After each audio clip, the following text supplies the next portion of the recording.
Teka. Bakit daw? Teka. Kailan kaya? Teka.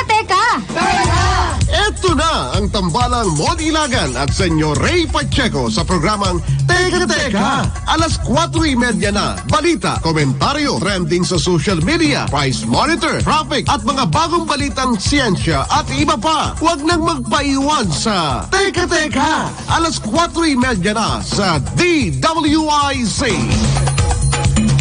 Hola! Buenas tardes! Magandang hapon, Islas de Pilipinas. Magandang hapon po sa lahat ng ating mga amigos at mga amigas. Oras na naman para po sa palatuntunang Teka!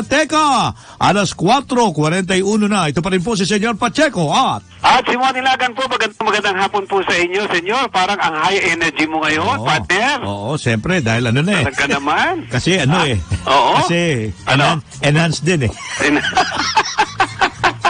Enhanced Pero may din, diba? konting Walang pinagkaiba. pero meron. May konting pagkakaiba. Oo. Enhanced. Pero may konting pagkakaiba. May konting pagkakaiba. Yun naman. Na-relief ng konti, Dahil kasi meron nilagay, modify. Ayan. Oo. Kala ko ano yung modify? Konting pagbabago. Konting pagbabago.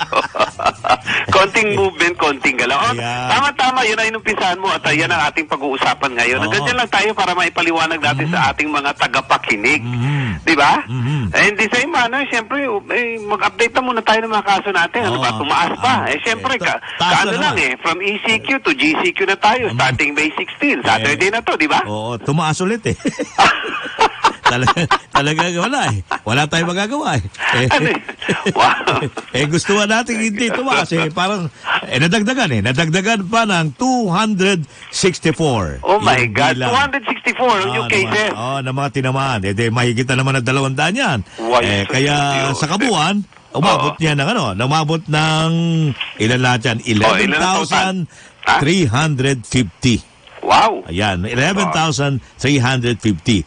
Pumalo rin naman ng 751 ang nasawi. Nadagdagan ng mga 24. Ayan. At yung mga gumaling, ang gumaling ay nadagdagan ng 107. Kaya sa kabuuan, 2,106 ang bilang ng mga pasyenteng gumaling mula sa naturang sakit na yan. Ng coronavirus. Okay. At least nabigyan na sila natin ng update, ha? Siyempre, bago yan. Alam mo, tapos alam na natin na tayo, enhanced community, pa rin tayo, pero ang enhanced natin, medyo nilagyan ng modify, medyo may konting pagbabago. Sige, yan ang papaliwanag natin ngayon. At mamaya, bago natin paliwanag yan, eto na, mayroon muna tayong buwan naman ng report, ha? Sandali lang. Sige. Bigyan natin yung report ni Patrol 9, Jemark Dagala, dahil all-out war ang sagot ng PNP sa NPA, ha? Alamin natin ang detalyeng ito mula kay Patrol 9, Jemark Dagala. DWIZ Patrol! Boy, Jemark! Ay, salamat. Wala nang hadlang sa Philippine National Police o PNP upang ipatupad ang all-out war laban sa mga miyembro ng New People's Army o NPA. Ito ang reaksyon ng PNP sa alok na 2 milyong pisong pabuya ni Pangulong Rodrigo Duterte sa sino man makapagbibigay impormasyon o hindi kaya ay makapagtuturo sa kinaroroonan ng mga NPA leaders sa kanyang virtual presser. Sinabi ni PNP Chief Police General Archie Francisco Gamboa na ang alok na 2 milyong pabuya ng Pangulo ay hudyat lang ng dapat paigtingin pa ang ofensiba laban sa mga leader komunista. Ito'y kahit pa nakatuon pa rin ang kanilang mga atensyon sa pagtulong kung paano lalabanan ang COVID-19 at ipatupad ang mga panuntunan upang hindi na kumalat ang virus. Kung noon anyang may umiiral na tigil putukan ng pamahalaan sa mga rebelde, sinabi ni Gamboa na tuloy pa rin ang pag-atake nito. Kaya't ngayon naman anya ay dapat mag-ingat na ang mga rebelde dahil hindi sila mangingiming ubusin ang hanay nito. Patuloy J. Magdalala ng Gulo sa Pilimetro Lakas, DWIZ. Yan yun ang sumasabay na problema natin sa COVID-19. Oo, nagagalit ang galit na nga ang presidente, Pangulo. Nagbanta na ka ng martial law ang Pangulo kapag oras na hindi tumigil, di ba? Pataas na. Anyway, so, pag-usapan muna natin ito, no? From ECQ, from Enhanced Community Quarantine to GCQ. Puputulin muna kita dyan, ngayon dyan. Okay. Dahil may ginugunita ngayon. Ha? Ginugunita ngayon sa buong mundo. Ang alin? Ang International Nurses Day. At ngayon, anniversary din natin. Ng DWIZ. At ngayon, ngayong ka pinanganak. Akala ko kinalimutan mo na, partner eh. Ha? Yun ang sabi nila eh. Ngayon ka pala pinanganak. Ayan. Oy. Okay. Tatlo International Nurses Day, anniversary natin. Pag-ilang taon na ba ang ang DWIC? Pag ilang taon DWIC? Pag-ilang na? Ilan na? 29? 29 na tayo? Ha? 29 na. 29 na? Kasi kitad 29 mo? years na din. Kasi kitad mo? Oo, Diyos ko. Tingnan mo nga naman, talagang, alam mo, partner, magtatagal talaga ako dito sa istasyon na DWIC. Kalahin mo, ka-birthday ko na, kaedad ko pa. Di ba? Ibang klase talaga. Anyway, maraming salamat. Partner, bago tayo dumako dun sa mga i-discuss natin ngayon, alam mo, kanina pang alas 5 ng madaling araw, kanina pa ako nagsasagot sa lahat ng mga bumate, sa Facebook, sa Messenger ko, at saka sa text messages, lahat, at sa Facebook. Maraming salamat sa mga nakakaalala sa atin, yung ating mga kaibigan, ang ating mga organizations sa pinanggalingan, kasama natin sa golf, sa Scholarship Foundation, sa Scouting ng Rizal. Maraming salamat po sa inyo, sa patuloy ninyong pag-alala at pagmamahal sa atin. Okay. Ayan. At saka sa aking pamilya, siyempre, natouch naman ako, sinurprise ako eh. Kalahin mo, hinawa na ako ng madaling araw. Talaga, okay.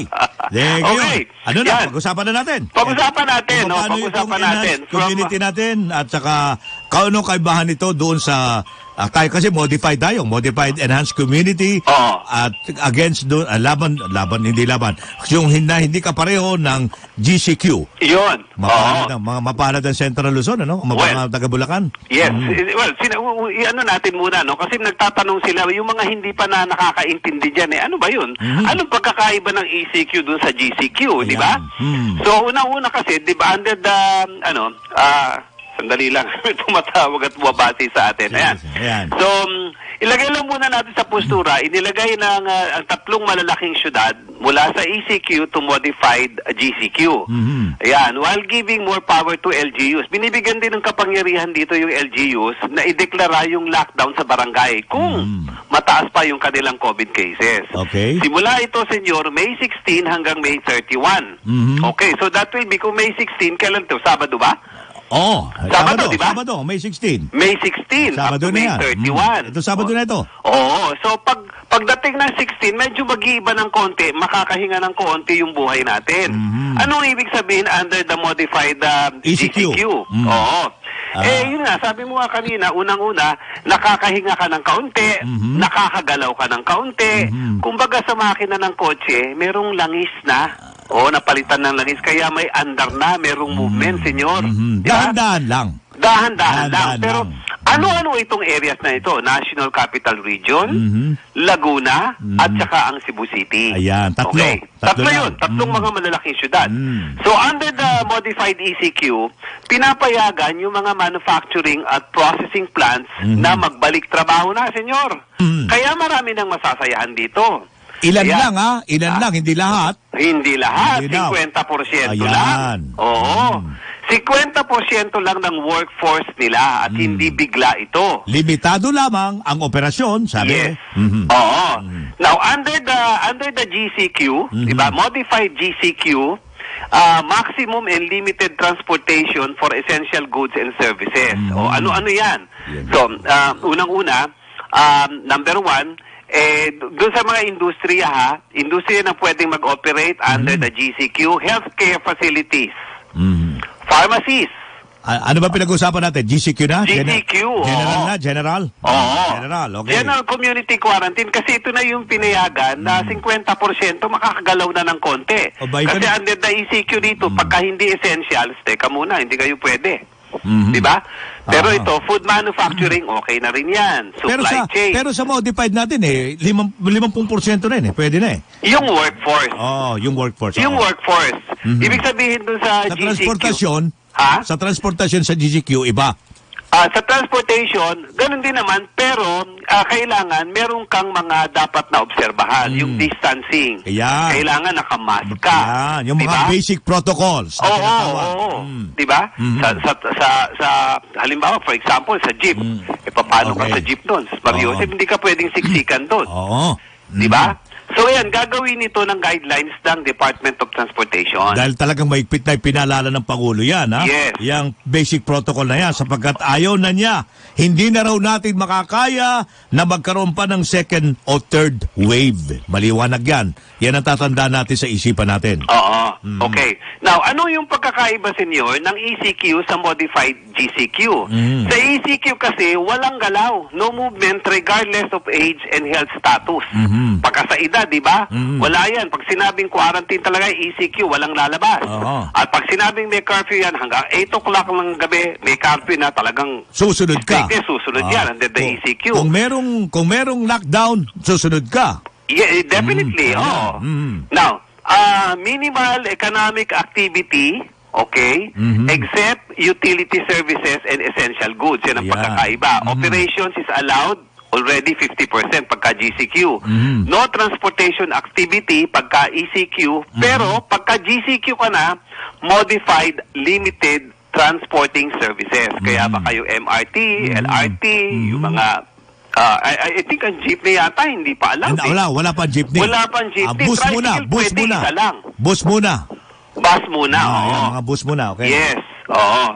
And then, at saka ang tren ata, pati tren. Under the ECQ pa rin,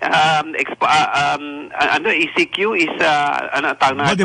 Modified. Hindi, ECQ is Extended Community Quarantine, di ba? ECQ. Okay. Suspension of physical classes. Walang klase. Walang klase. Pag Okay. GCQ, ganun pa rin. Suspended pa rin ang klase. GCQ? Oo, GCQ. Okay. Oo. So, yun ang mga ibang pagkakaiba nito sa ECQ at GCQ. So, ibig sabihin lang, may konti ng galaw, pero hindi ibig sabihin, pagka GCQ ka, wala nang kaso ng COVID. Hindi po. Ayan. Meron pa ding kaso. Lalong magdobleng ingat tayo dahil ayaw na nga natin magkaroon pa ng second o third wave. Oo. Ayan. Kaya iba yung pag-iingat po ito. Kahit na tayo pinaluwag ng konti sa ilalim ng tinatawag nating enhanced community quarantine na medyo modified na konting adjustment lang, konting galaw, konting kilos, hindi yung kamukha ng GCQ na medyo mas malawak ng konti kesa sa atin. Ayan. Basta ang nililiwanag kanina dun sa press ko, no, pagka modified GCQ ka, hindi ibig sabihin wala ka ng kaso. Ayan. Bumaba lang itong mga cases na ito. Ayan. Ngayon, ang kinakailangan din yan, pag nag-operate ka at gumalaw ka, syempre, meron pa rin mga guidelines na kailangan ka. Number one, observe pa rin the social distancing. Sinabi mo pa. Tapos, pag nasa trabaho ka, nasa sasakyan ka, meron ka pa rin mask. Tapos, may mga alcohol ka pa rin. Observe pa rin the self-hygiene, etc., etc. Sinabi mo pa. Gusto ko lang sana itanong, hindi ko lang alam kung malilift, under the, hindi na-clear ito kung na-lift na yung nag-modify GCQ na, wala na kayang curfew? Yun lang. Di ba kasi sa gabi, usually, 8 o'clock, wala na Kami, ganito. Kami ganito. Pag MWF, pero araw-araw, mula alas 7 hanggang alas 10. Stop. Tapos, babalikan ng alas 3 hanggang alas 6 lang. Tapos alas 6, curfew na yun. Okay. Wala na sa lansangan. Pwede ka bumalik ng 3 hanggang 6 lang. Yan. Magsisimula ka ng alas 7 ng umaga hanggang alas 10. Tapos, uwian na. Ayan, wala na makikita sa bahay. Wala na makikita sa labas. Pagdating na naman ng hapon, alas 3 hanggang alas 6 lang. Wala na makikita. Yes, alam mo, senyor, gusto ko lang liwanagin dito, no? So, nahirapan din ang IATF dito na magtimbang, at ang presidente timbangin, di ba, as the number of cases, kasi labanan pa rin ito ng number of cases, as against the economy. Ayan. Responsibility pa rin nila na protektahan yung kalusugan, protect the lives of the people and the health of the public, no? Siyempre. Now, ang problema din dito, it's no other than Harry Roque, of course, the spokesperson of the president, he admitted, pagka modified GCQ ka, na ngayon, papairali na effective May 16, mas mahihirapan din, ipa-implement ito as mas mahihirapan ng gobyerno. Bakit? Why? Because there will be more movement of people. Sinabi mo pa. Yun kaya hindi rin natin alam. Kaya ang sagot din dyan, kinakailangan, mas marami din gumawa ng contact tracing, observe the social distancing. Under the ECQ nga, di ba? Ang gulo kasi, for example, ECQ na ha, di ba ikaw na nagsasabi, ang gulo sa palengke, ang daming tao, ECQ yan ha. Supermarket, ang daming tao. Kala ko nga, sa munisipyo, ang daming tao, hindi na-observe yung social distancing. At saka yung pagkuha ng pagkuha nila ng social ng social fund, yung SAP. Naku, wala, hindi mo mapigil. Dahil nga 0-0 hour, hanggang kinabukasan ng madaling araw, nagkadikit-dikitan na yan. Exactly. Yan. Yun yung sinasabi lang natin na mas mahihirapan din ang mga LGUs, mahihirapan din ang gobyerno sapagkat pagka nag-modified GCQ ka na, there will be more movement, there will be more people. Transportation will be allowed, however, yun nga, there will be social distancing, no? Maobserbahan yung social distancing. So, ano mangyayari? What now? Until and unless merong gamot, merong bakuna, at talagang lumakas yung itong tinatawag natin, maobserbahan, matutunan ng lahat yung social distancing, still the best. Okay. At yun, and of course, meron tayong quarantine. Kaya nga sinasabi ni rito, maganda dahil ang nawala ng trabaho, senyor, di ba? From 1.2 million to 1.5 million ang nawala ng trabaho dahil sa COVID ng mga Pilipino. Ngayon, may magandang balita, magkakaroon sila ng trabaho, sabi ni Secretary Dominguez ng Finance. Ano yun, senyor? Ano? Pumasok tayo, mag-apply tayo, contact tracer. Ba? Pero delikado Delikado. Abay, wala kang trabaho. Pag wala kang trabaho, wala kang makain. Ibig sabihin, ano yung susuot ko? Yung ba yung magsusuot ako ng PPE? Kailangan naka-PPE. Yung para akong robot? May trabaho ka naman. Angal ka ng angal na walang trabaho. Ito ngayon, inaalok ng gobyerno. Para kang robot tracer. Contact tracer. Di ba? Kasi pagka mas maraming tao ang hinahanap kung saan dumapo, kung sinong nakausap, noong positive para dun sa COVID, mas mabilis para sa para tayong detective. Ganun, NBI. Parang ganun. At pag nangyari yan, maraming contact tracer, I'm very sure mas maraming pupunta doon sa quarantine areas. Mas mapupuno na kailangang ihanda. Yun ang kinatatakutan ng gobyerno dahil pag nagkaroon ng second or third wave, mamamatay yung healthcare system natin. Mag-overwhelm yung healthcare system natin. Kukulangin sa doktor, sa nurses, yung mga ICUs natin, yung mga hospitals natin, lahat, ventilators, lahat ng kailangan kakapusin tayo. Which dapat yun ang i-prevent. I see. Okay, tandali lang ha. Magbabalik tayo at sumesenyas muna ang ating engineer para sa paalala natin ha. Magbabalik po ang palatuntunan Teka Teka, alas 4:58 na. Teka, alas 4:30 na. DWIZ. Teka, alas 4:30 na.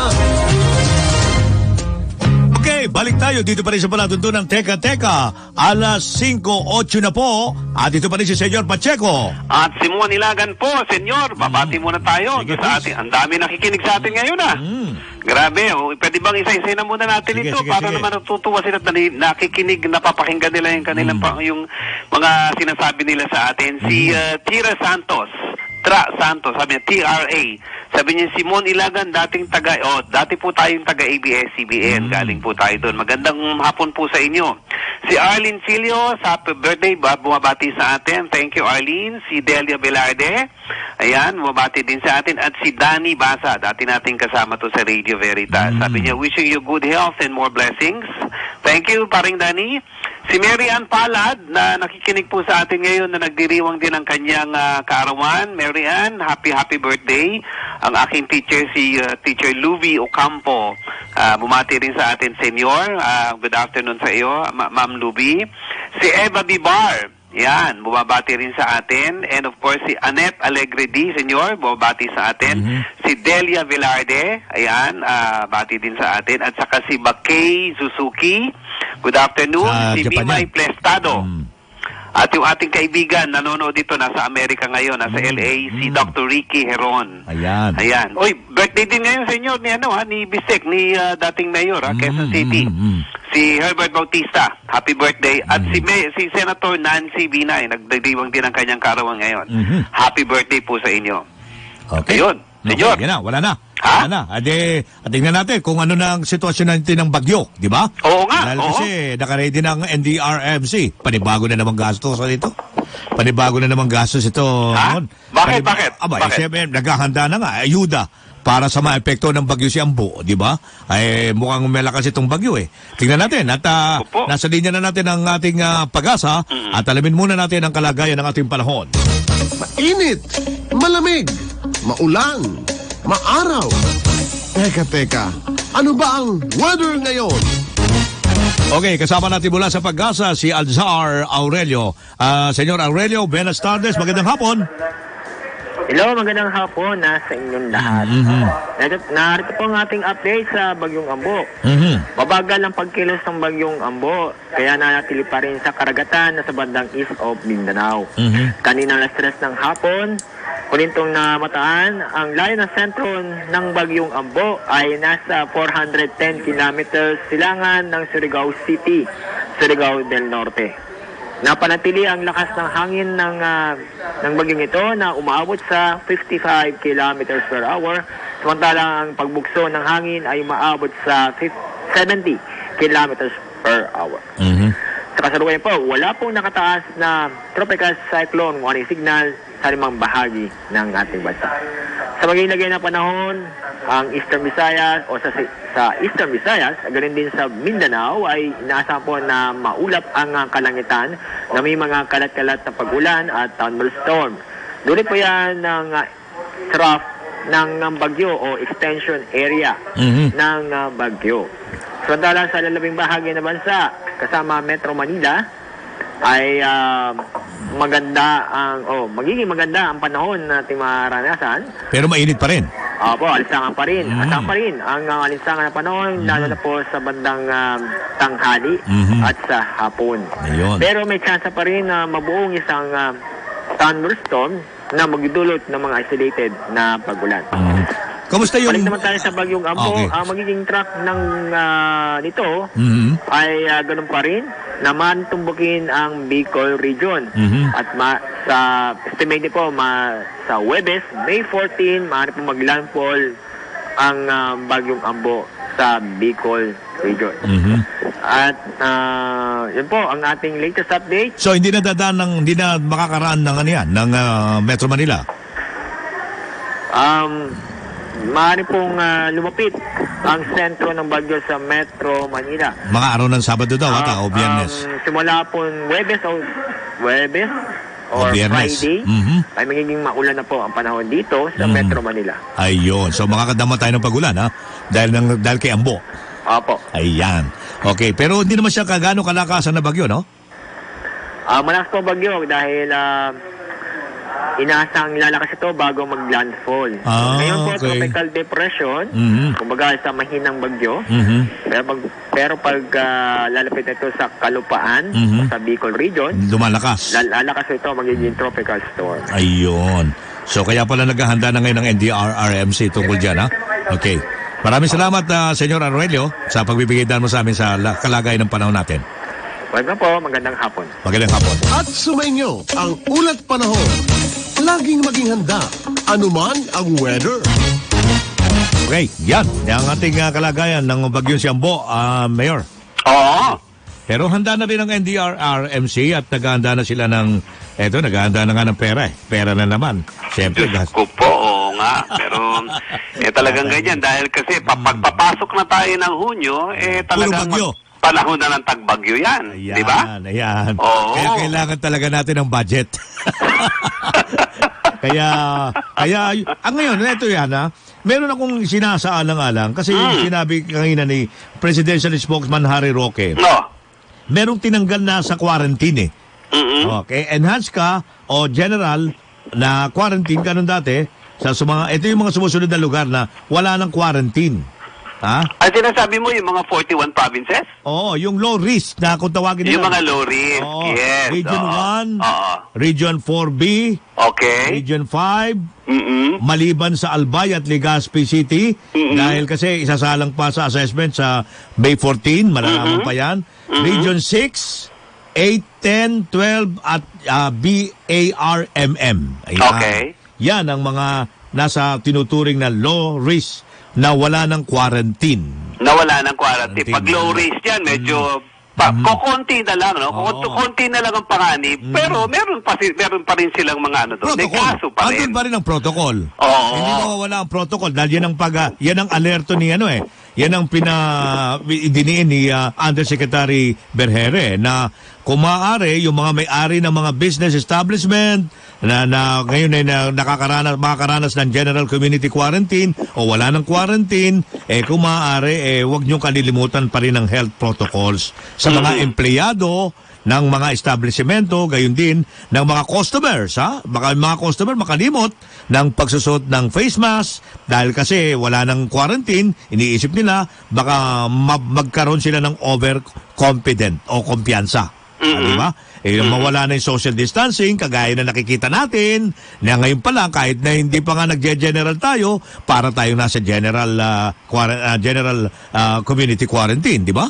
Pag dito na sa Quezon City at sa iba pa mga lugar, kapag kumukuha pala ng Social Amelioration Fund, ayun na, nakakalimutan na ang social distancing. Sa mga bangko, nakakalimutan na ang social distancing. Lalo sa supermarket, Ayun lalo na. sa palengke. Oo naman, Sus, sinabi Mario ko pa. Josep, Sinabi, di ba? hanggang ngayon, ganun pa rin. Ganun pa Meron. rin. Dito Oo. yata sa San Mateo, minsan napanood ko Oo. no? Oo. Talagang nando sa supermarket, halos parang hindi na talaga pinractice yung social distancing. Kumpiyansa sila na wala. Oo, Parang wala. Wala lang. Nakalimutan. Nakakatakot. Oo, Yun ang mga sinabi mo nakakatakot. pa, oo. Oo. Lalo ngayon, eto pa. Yung nasa General Community Quarantine, wala ng Social Amelioration Fund, ha? Oo.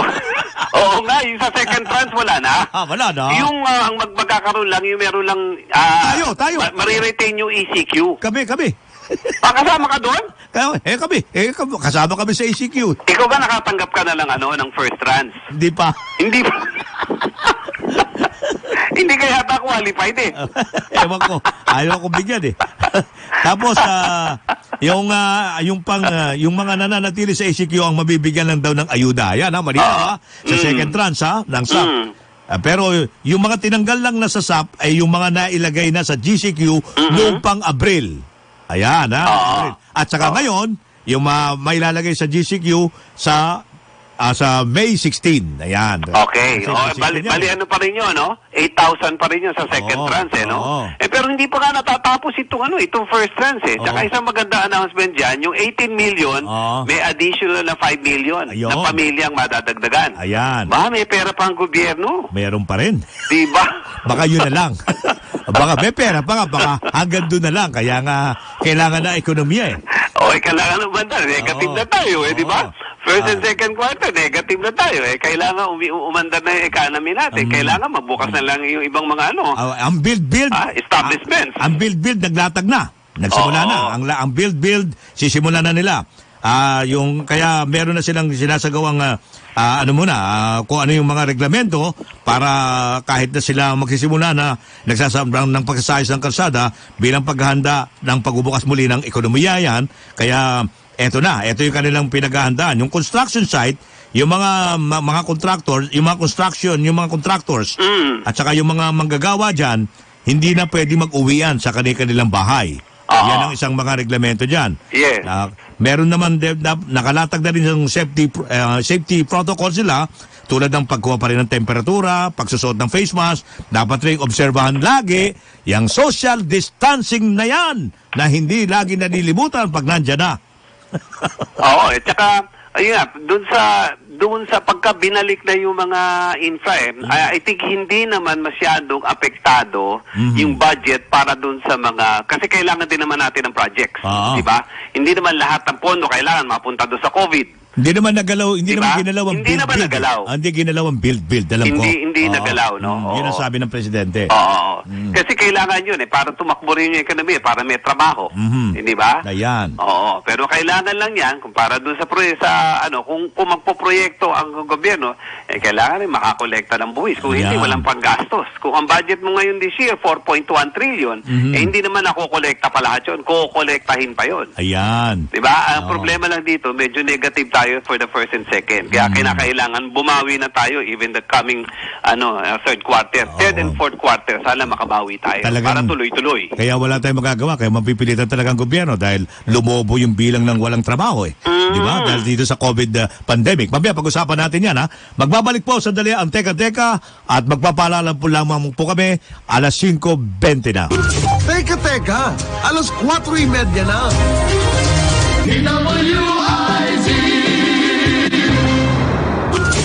Teka, alas 4:30 na.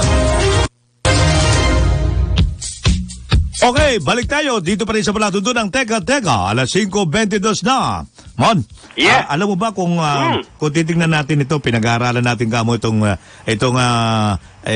enhanced community quarantine na Yeah. mayroong modification ng konti, modify dahil medyo may pagbabago ng konti, puro konti ha. Magbabalik ng trabaho ng konti. Hihinga ng konti, gagalaw ng konti. Gagalaw ng konti. Ayan, ha?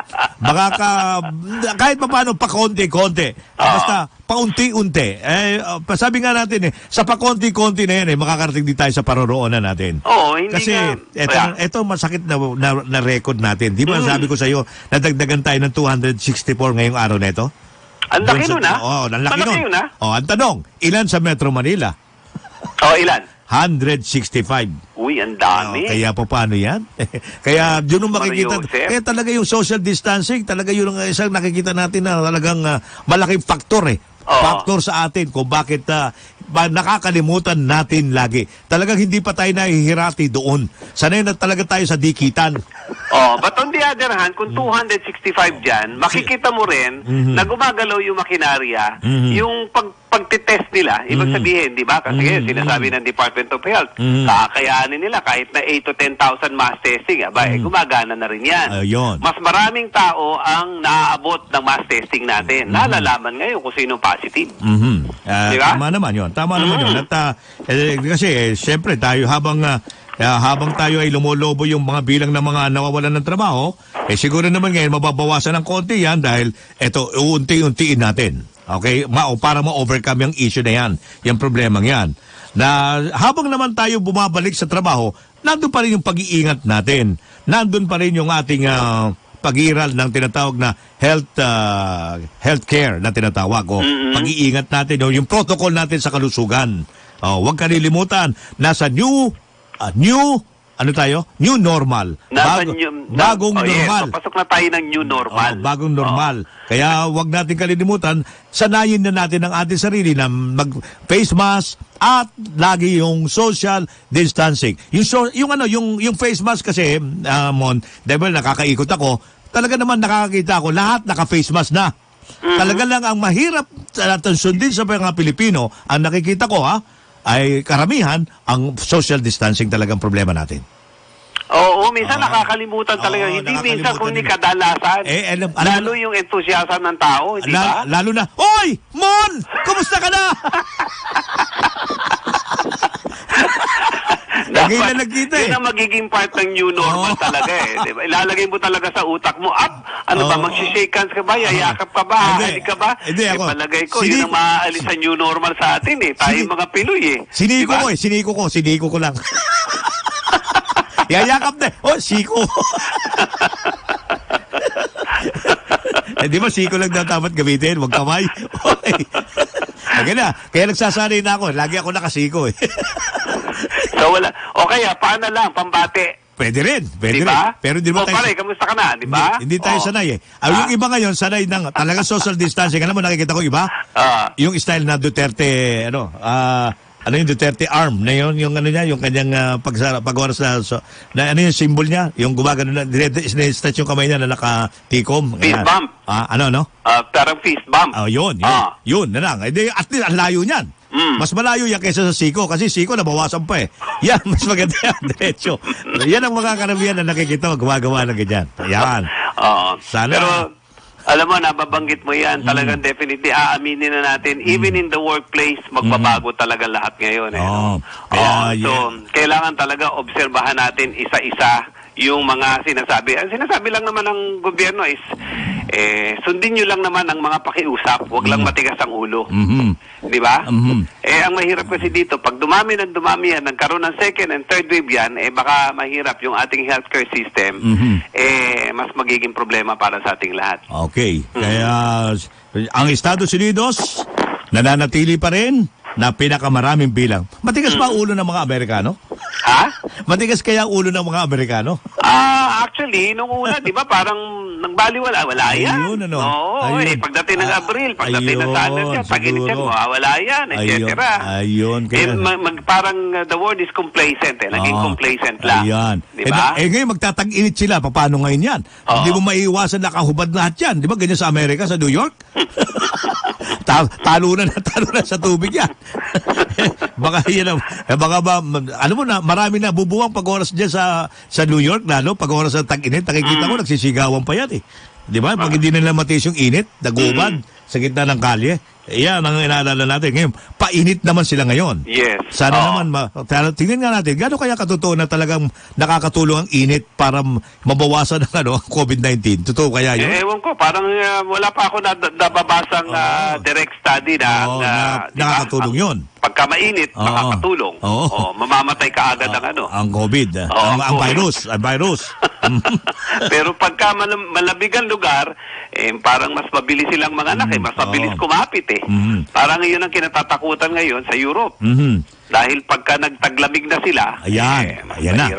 Kaya, pero ngayon, tag-init nga sila. Tag-init ang pasok nila. Tayo ngayon ang taglamig. Ay, hindi. Tag-ulan lang naman tayo, no? Ano ba yun? Yung bang tag-ulan, nakakatulong ba? Makakasama? Hindi rin eh. Hindi wala. Walang epekto. Makakatulong pa rin. Talagang obserbahan mo, social distancing pa rin. Ayan. Baka alam mo, wag natin lagi nating alalahanin ang nangyari sa Singapore at yung nangyari ngayon sa China, sa Yuan. Ang Yuan na matapos yung ilang linggo na walang bagong kaso ng COVID-19 sa lugar nila, 'di ba? Mukhang nakumpiyansa sila. Ano nangyari ngayon? Eto na, nakapagtala sila ng bago na. Nakapagtala muli sila ng kaso nitong COVID-19. Itong matapos nila na wala talaga, zero, after a week, abay, wag naman tayo masyado din magtiwala. Kaya lagi natin titingnan yung nangyayari sa ibang bansa na akala natin okay na sila, successful na sila. Pero ganun pa man, gayahin natin ang Korea. Ang Korea masyadong maigpit pa rin kahit na sabihin pa natin na wala na silang... yes, but there was even a time na naging complacent din sila eh. Kaya nagbalik-balik, tumaas yung kaso nila eh. Tapos nag-lockdown ulit. Kaya nag-ingat na sila ngayon. Oo, nag-ingat na sila ngayon. Sana yun ang hindi sana mangyari sa atin. Kaya yun na, nagbigay na ng babala sa atin ng Pangulo na wala na po tayong pera para sa susunod pang panibagong krisis na mararanasan natin dito po. Sanang magbababagyo kung hindi talaga. Yung bagyo pa mga kalaban natin, di ba? Naku po, ano ba naman ito? Sana naman. Okay, wala na tayong oras. Okay, meron ka ba bang babatiin dyan? Wala na. Meron ka bang pahabol? Marami tayong mga babatiin sana, pero wala na tayong oras, no? Kaya anyway, so maraming salamat sa inyong pagsubaybay sa amin. Si Marie, na nakikinig sa atin, si Marie Owisio. Ayan, okay. Yeah, binabati ko yung regular listener natin, sila Rads, at saka si Attorney Warren, at si Tata Boy Pedrosos, dyan sa Payatas. Nakita mo sa Payatas, na wala ang social distancing, na hanggang ngayon wala pa rin, hindi pa rin natapos ang pagbibigay ng ayuda dyan. Tignan mo yan, laking problema ng Payatas. Okay, at ngayon magpapatuloy pa rin daw ata yan. Mabuti naman at tuloy-tuloy pa rin. Mabuti pa ang Makati, may panibago na naman silang ibibigay. Pati ang yes, ang Makati, diba? Additional 5,000 para doon sa 500,000. Ngayon naman, may pangako daw sa Quezon City, magbibigay daw ang LGUs ng 4,000. Sana naman. 4,000. Pag nakakuha ko ng 4,000, bublowout kita, ha? Sige, ha? Sigurado yan, ha? Okay. Okay, maraming salamat din kay Seth Francisco na nakinig sa atin ngayon, si Rayo Lau, and of course, si Ninette Felix Funilas. Maraming salamat. At si Diego Uy, si Marie Ayan. Valenciano. Sa lahat ng mga bumate sa ating karawan, thank you very much, and God bless us all. Maraming salamat at magandang hapon. Okay. Mula pa rin po rito sa News and Operations Center, maraming salamat. At sa atin sa technical side, ito pa rin po si Senyor Pacheco nagsasabing, don't worry. At ito po naman si Moni Lagan nagsasabing, be happy hanggang bukas. Bye! Ang kabayanan po lamang sa loob ng ilang sandali ang palatuntunang balita na serbisyo pa ng aming kasamang si Edwin Eusebio. Teka, alas 4:30 na.